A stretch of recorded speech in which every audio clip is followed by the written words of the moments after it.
Joining us today on Kitco's Gold Report is Jim Wyckoff, Senior Technical Analyst for Kitco News. Jim, good to see you again.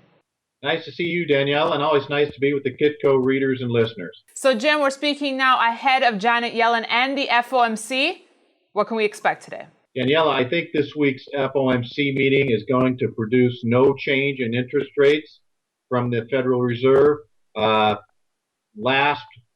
May employment report, which was released a couple of weeks ago, was just surprisingly weak. I think that's going to constrain the Fed from doing anything in June and probably also in July, and that's a bullish element for the precious metals, including the gold market, as we've seen with the recent rally.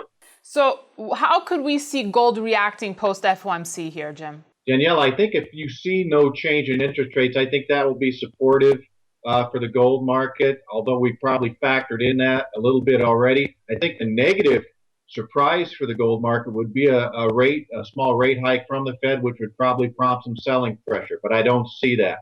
What's more important for the gold market here is next week's Brexit vote. There's keen uncertainty about that vote, and that is also prompting strong safe haven demand for gold recently. And if we do see a rally post-FOMC, how much could gold rally, Jim? Daniela, you could see gold push above this year's high of 1308, talking about August futures for that price. But you could see 1350 or 1400 if the market wants to continue to run.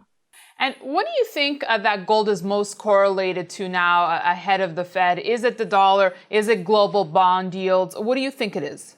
That's a very good question, Daniela. Right now, gold market is more closely correlated with bond yields and just the uncertainty of the marketplace. So a little less focused on the U.S. dollar index. Jim, thanks so much for your thoughts today. Thank you, Daniela. Can't wait till next time. Bye-bye. And thanks for watching this edition of Kitco's Gold Report. We'll see you tomorrow.